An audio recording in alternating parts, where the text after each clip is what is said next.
ওম শান্তি। আজ 1 মার্চ 2024। প্রাতমুরলি ওম শান্তি বাপদাদা মধুবন। বাবা বলছেন, মিষ্টি বাচ্চারা, অবিনাশী জ্ঞান রত্ন তোমাদেরকে অধিপতি মানে রাজা করে তোলে। এ হলো অসীম জগতের স্কুল। তোমাদের পড়তেও হবে আর পড়াতেও হবে। জ্ঞান রত্ন দিয়ে ঝুলি ভরতে হবে। প্রশ্ন: কোন বাচ্চারা সকলের কাছেই প্রিয়? উচ্চ পদের জন্য কোন পুরুষার্থ আবশ্যক? উত্তরে বাবা খুব মিষ্টি করে আমাদের সকল বাচ্চাদের বোঝাচ্ছেন। বাবা বলছেন, যে বাচ্চারা নিজেদের ঝুলি ভরে নিয়ে অনেককে প্রদান করে তারা সকলের প্রিয় হয়। উচ্চ পদের জন্য অনেকের আশীর্বাদ চাই, এতে ধনের ব্যাপার নেই, কিন্তু জ্ঞান ধনের দ্বারা অনেকের কল্যাণ করতে থাকো। হাসি খুশি আর যোগী বাচ্চারাই বাবার নাম মহিমান্বিত করে। ওম শান্তি। আত্মাদের পিতা বসে আত্মারূপী বাচ্চাদের বোঝাচ্ছেন। বাচ্চারা জানে যে আমাদের এখন ফিরে যেতে হবে। পূর্বে এ বিষয়ে কিছু মাত্র জানা ছিল না। বাবা বাচ্চাদের বোঝাচ্ছেন। ড্রামা অনুসারে এই বোঝানোটাও এখন দেখা যাচ্ছে সঠিক। আর কেউ বোঝাতে পারবে না। এখন আমাদের ফিরে যেতে হবে। অপবিত্র কেউ ফিরে যেতে পারে না। এই জ্ঞানও এই সময়ই পাওয়া যায়, আর এক বাবাই দেন। প্রথমে তো এটা স্মরণ করতে হবে যে আমাদের ফিরে যেতে হবে। বাবাকে ডাকে কিছুই বোধগম্য ছিল না। হঠাৎ যখন সময় এলো, বাবা এলেন। তিনি এসে এখন নূতন নূতন কথা বোঝাতে থাকেন। বাচ্চারা জানে এখন আমাদের ফিরে যেতে হবে। সেই জন্য এখন পতীত থেকে পবিত্র হতে হবে। তা না হলে শাস্তি পেতে হবে আর পদভ্রষ্ট হয়ে যাবে। এর এতটাই পার্থক্য। এখানে যেমন রাজা আর কাঙ্গাল, সেই রকম ওখানেও রাজা আর কাঙ্গাল হবে। সমস্ত কিছু নির্ভর করে পুরুষার্থের উপর। এখন বাবা বলেন, তোমরা নিজেরাই পতিত ছিলে, তাই তো ডাকতে। এটাও তোমাদের এখন বোঝাচ্ছি। অজ্ঞানকালে এটা বুদ্ধিতে থাকে না। বাবা বলেন, আত্মারা যারা তমপ্রধান হয়ে গেছে তাদের আবার শতপ্রধান হতে হবে। এখন শতপ্রধান কি করে হবে এটাও সিঁড়ির দ্বারা বোঝানো হয়েছে। এর সাথে দৈবী গুণও ধারণ করতে হবে। এ হলো অসীম জগতের স্কুল। স্কুলে রেজিস্টার রাখে গুড, বেটার, বেটেস্ট। যারা সার্ভিসেবল বাচ্চা তারা খুব মধুর, তাদের রেজিস্টার ভালো হয়। যদি রেজিস্টার ভালো না হয় তো সে উচ্ছ্বাসিত থাকে না। সব কিছু নির্ভর করে পড়াশোনা, যোগ আর দৈবী গুণের ওপর। বাচ্চারা জানে অসীম জগতের পিতা আমাদের পড়াচ্ছেন। প্রথমে আমরা শূদ্র বর্ণের ছিলাম, এখন হলাম ব্রাহ্মণ বর্ণের। প্রজাপিতা ব্রহ্মার বাচ্চা আমরা হলাম ব্রাহ্মণ। এটা অনেকেই ভুলে যায়। যখন তোমরা বাবাকে স্মরণ করো তো ব্রহ্মাকেও স্মরণ করতে হয়। আমরা ব্রাহ্মণ কুলের, এটারও নেশা চড়ে। ভুলে গেলে তো এই নেশা চড়ে না যে আমরা হলাম ব্রাহ্মণ কুলের, আবার দেবতা কুলের হব। ব্রাহ্মণ কুল কে বানিয়েছে? ব্রহ্মার দ্বারা আমি তোমাদের ব্রাহ্মণ কুলে নিয়ে আসি। এটা ব্রাহ্মণদের ডিনাইস্টি নয়, ছোট একটি কুল। এটি নিজেকে এখন ব্রাহ্মণ মনে করলে তবেই অবশ্যই দেবতা হবে। নিজের জীবিকাতে ডুবে থাকলে সব কিছু ভুলে যায়। নিজে যে ব্রাহ্মণ সেটাও ভুলে যায়। কাজকর্ম থেকে নিবৃত্ত হওয়া মাত্রই আবার পুরুষার্থে তৎপর হতে হবে। কারোর আবার উপার্জনের উপর বেশি মনোনিবেশ করতে হয়। কাজ সম্পূর্ণ হলে আবার নিজের কথা স্মরণে বসে যাও। তোমাদের কাছে যে ব্যাজ আছে তা খুব সুন্দর। এতে লক্ষ্মীনারায়ণের চিত্রও আছে, আবার ত্রিমূর্তিও আছে। বাবা আমাদের এরকম করে তোলেন। ব্যাস, এটাই হলো মন মনা ভব। কারোর অভ্যাস হয়ে যায়, কারোর হয় না। ভক্তি এখন সম্পূর্ণ হয়েছে। এখন বাবাকে স্মরণ করতে হবে। এখন অসীম জগতের পিতা তোমাদের অসীম উত্তরাধিকার দিচ্ছেন, তাই খুশি হতে থাকে। কারোর শুভ সময় আসতেই থাকে, কারোর খুব কম আসে। খুব সহজ ব্যাপার। গীতার আদি আর অন্তের শব্দ হলো মন মনা ভব। এটা হলো সেই গীতা এপিসোড। শুধুমাত্র কৃষ্ণের নাম দিয়ে দিয়েছে। ভক্তিমার্গে যা কিছু দৃষ্টান্ত ইত্যাদি আছে, সে সব হলো এই সময়ের। ভক্তিমার্গে কেউ এরকম বলবে না যে দেহ ভানো ছাড়ো, নিজেকে আত্মা মনে করো। এখানে তোমাদের এই শিক্ষা বাবা এসেই দিয়ে থাকেন। এটা সুনিশ্চিত। দেবী দেবতা ধর্মের স্থাপনা আমাদের দ্বারাই হচ্ছে, রাজধানীও স্থাপন হচ্ছে। এতে যুদ্ধ ইত্যাদিরও ব্যাপার নেই। বাবা এখন তোমাদের পবিত্রতা শেখাচ্ছেন, সেটাও অর্ধকল্প স্থায়ী হবে। সেখানে রাবণ রাজ্যই নেই। বিকারের উপর এখন তোমরা বিজয় প্রাপ্ত করছো, এটা তোমরা জানো। আমরা পূর্বকল্পে হুবহু যেন রাজধানী স্থাপন করছিলাম, এখন আবার করছি। আমাদের জন্য এই পুরানো দুনিয়া শেষ হতে চলেছে। ডামার চক্র ঘুরতেই থাকে। ওখানে সোনা আর সোনা যা ছিল সেটা আবার হবে। এতে বিভ্রান্ত হওয়ার কিছু নেই। মায়া তাদের জাদুকরি খেলা দেখায়। ধ্যানে সোনার ইট দেখেছে, তোমরাও বৈকুণ্ঠে সোনার মহল দেখো। ওখানকার জিনিস তোমরা এখানে আনতে পারো না। এ হলো সাক্ষাৎকার। ভক্তি করার সময় তোমরা এই কথা জানতে না। এখন বাবা বলেন, আমি এসেছি তোমাদের নিয়ে যাওয়ার জন্য। তোমাদের ছাড়া অধীর হয়ে পড়ি। যখন সময় আসে আমার অধীর বোধ হয়। ব্যাস, আমাকে যেতে হবে। বাচ্চারা খুব দুঃখী, তারা ডাকছে। করুণা হয় তাদের জন্য। ব্যাস, তাই মনে করি যাব। ড্রামাতে যখন সময় হয় তখন খেয়াল হয় আমাকে যেতে হবে। নাটক দেখানো হয় বিষ্ণুর অবতরণ, কিন্তু বিষ্ণু অবতরণ তো হয়ই না। দিনে দিনে যেন মানুষের বুদ্ধি নাশ হয়ে যাচ্ছে। তাদের কিছুই বোধগম্য হয় না। আত্মা পতিত হয়ে পড়ে আছে। এখন বাবা বলেন, বাচ্চারা পবিত্র হলে তো রাম রাজ্য হবে। বাচ্চারা জানে না রাম কে। যখন বাচ্চারা শিবের পূজা করে তাকে রাম বলে সম্বোধন করে না। শিব বাবা বলাটাই শোভনীয় হয়। ভক্তিতে কোনো রস নেই। তোমাদের এখন রস আছে। বাবা নিজে বলেন, মিষ্টি বাচ্চারা, আমি তোমাদের নিয়ে যেতে এসেছি। আবার তোমাদের আত্মা ওখান থেকে নিজের থেকেই সুখধামে চলে যাবে। ওখানে আমি তোমাদের সাথী হব না। নিজেদের অবস্থা অনুযায়ী তোমাদের আত্মা গিয়ে দ্বিতীয় শরীরে গর্ভে প্রবেশ করে। দেখানো হয় সাগরে অশ্বত্থ পাতার উপর শ্রীকৃষ্ণ ভেসে আসছে। সাগরের তো ব্যাপারই নেই। কৃষ্ণ গর্ভের মধ্যে খুব আরামেই থাকে। বাবা বলেন, আমি গর্ভে প্রবেশ করি না। আমি তো কারোর মধ্যে প্রবেশ করি। আমি শিশু হই না। আমার পরিবর্তে কৃষ্ণকে শিশু মনে করে মনের বিনোদন করে। মনে করে কৃষ্ণ জ্ঞান দিয়েছেন, সেই জন্য তাকে অনেক ভালোবাসতে হবে। আমি সবাইকে সাথে নিয়ে যাই, আবার তোমাদের প্রত্যাবর্তন করিয়ে দিই। তবে আমার ভূমিকা সম্পূর্ণ হয়। অর্ধকল্প আমার কোনো ভূমিকা নেই। আবার ভক্তিমার্গে আমার ভূমিকা শুরু হয়। এই ড্রামাও দৈব নির্ধারিত হয়েই আছে। এখন বাচ্চাদের জ্ঞান বুঝতে পারা আর বোঝানো তো সহজ। দ্বিতীয় কাউকে শোনালে সে খুশি হবে আর উঁচু পদও প্রাপ্ত করবে। এখানে বসে শুনতে তো ভালো লাগে, বাইরে গেলেই ভুলে যায়।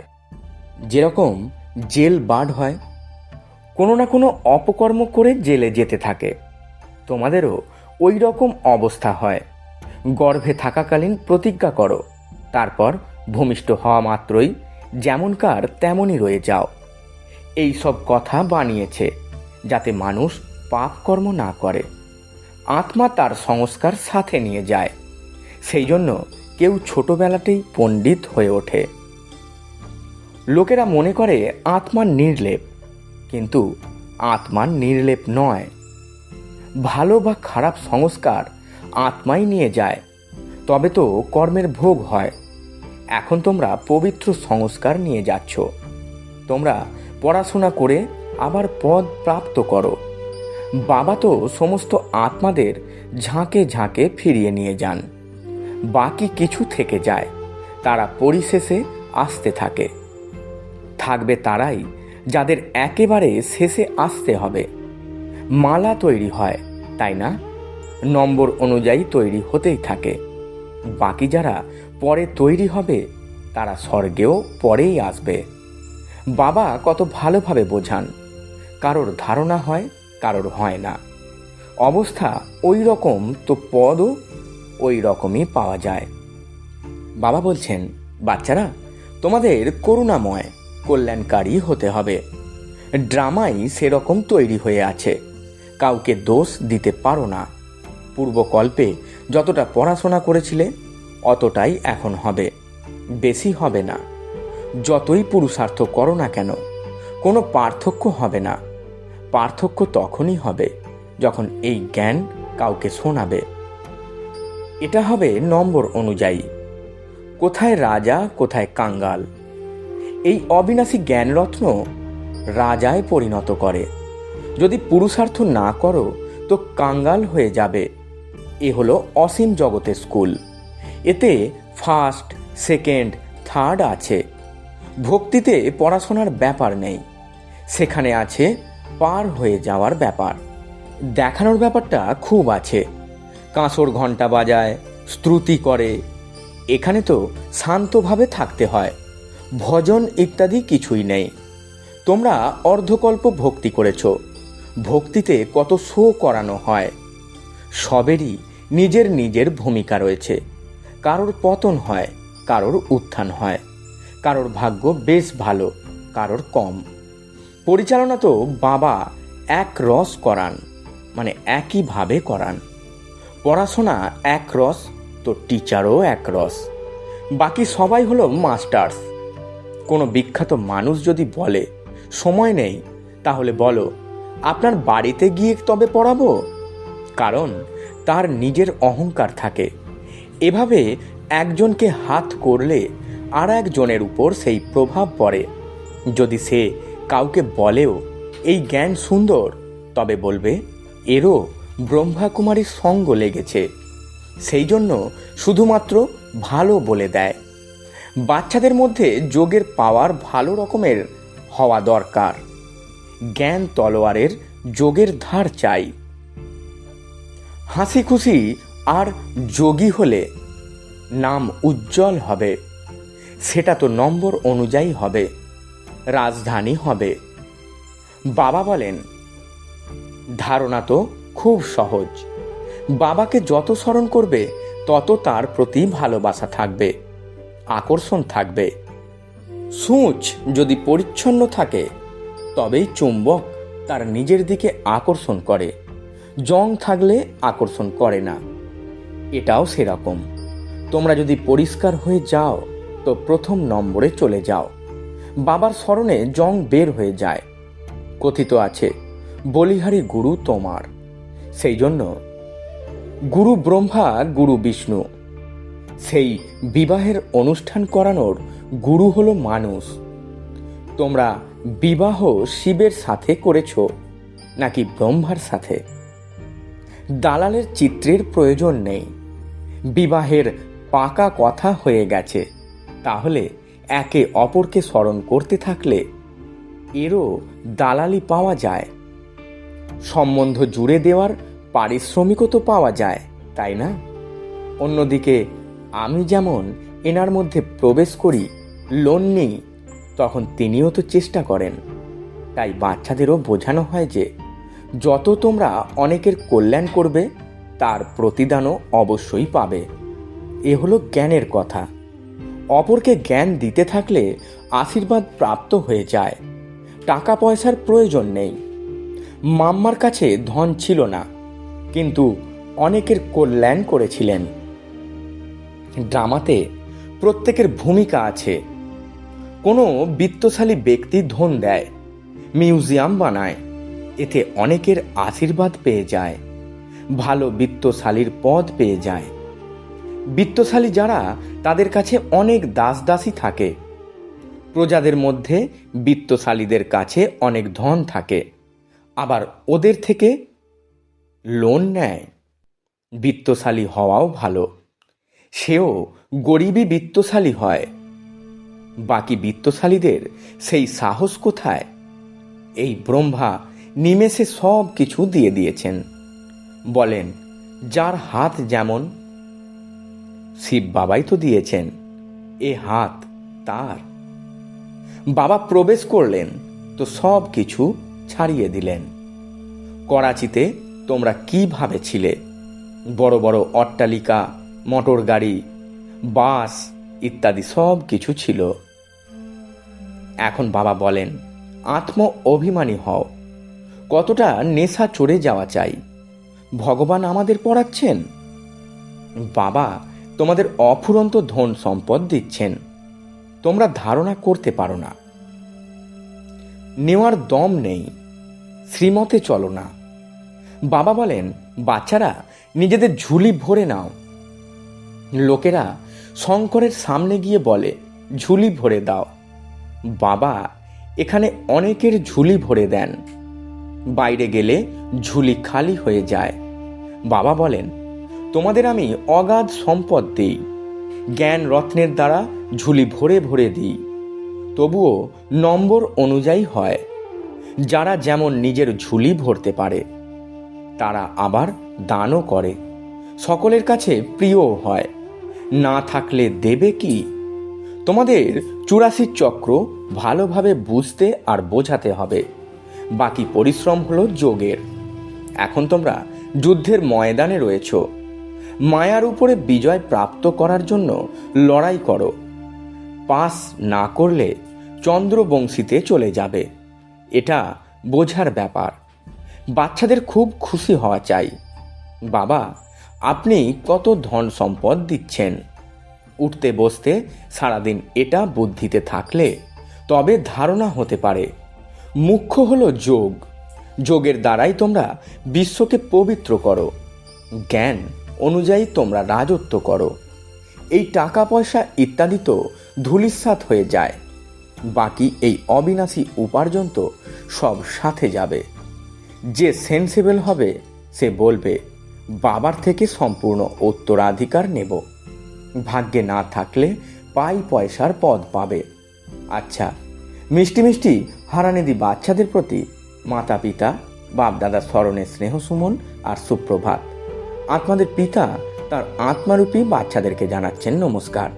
আমরা আত্মারূপী বাচ্চারা আমাদের আত্মারূপী মাতা পিতা বাপ দাদাকে জানাই স্মরণে স্নেহ সুমন আর সুপ্রভাত এবং শত কোটি নমস্কার। ধারণার জন্যে মুখ্য সার। প্রথম পয়েন্ট, নিজের পড়াশোনা আর দৈবিক গুণের রেজিস্টার রাখতে হবে। খুবই মধুর হতে হবে।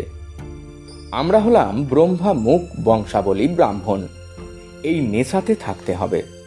দ্বিতীয় পয়েন্ট, সকলের ভালোবাসা বা আশীর্বাদ প্রাপ্ত করার জন্য জ্ঞান রত্ন দ্বারা নিজের ঝুলি ভরে নিয়ে দান করতে হবে। অনেকের কল্যাণের নিমিত্ত হতে হবে। বরদান, সকল কর্মে বাবার সাথে ভিন্ন ভিন্ন সম্বন্ধের স্মৃতিস্বরূপ হওয়া। শ্রেষ্ঠ ভাগ্যবান আত্মা ভব। ব্যাখ্যায় বাবা বলছেন, সারাদিনের প্রত্যেক কর্মে কখনো ভগবানের সখা বা সখী রূপকে, কখনো জীবন সাথী রূপকে, কখনো প্রিয় সুযোগ্য বাচ্চার রূপকে।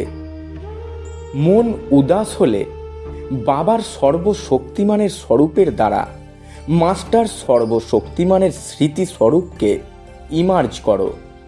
তবে হৃদয় খুশিতে ভরে যাবে আর বাবার সাথে অনুভব সত্যই করতে থাকবে। আর তখন এই ব্রাহ্মণ জীবন সদা অমূল্য, শ্রেষ্ঠ ভাগ্যবান বলে অনুভূত হতে থাকবে। স্লোগান: ব্রহ্মা বাবার সমান হওয়া, অর্থাৎ সম্পূর্ণতার লক্ষ্যে পৌঁছানো। ওম শান্তি। নমস্কার।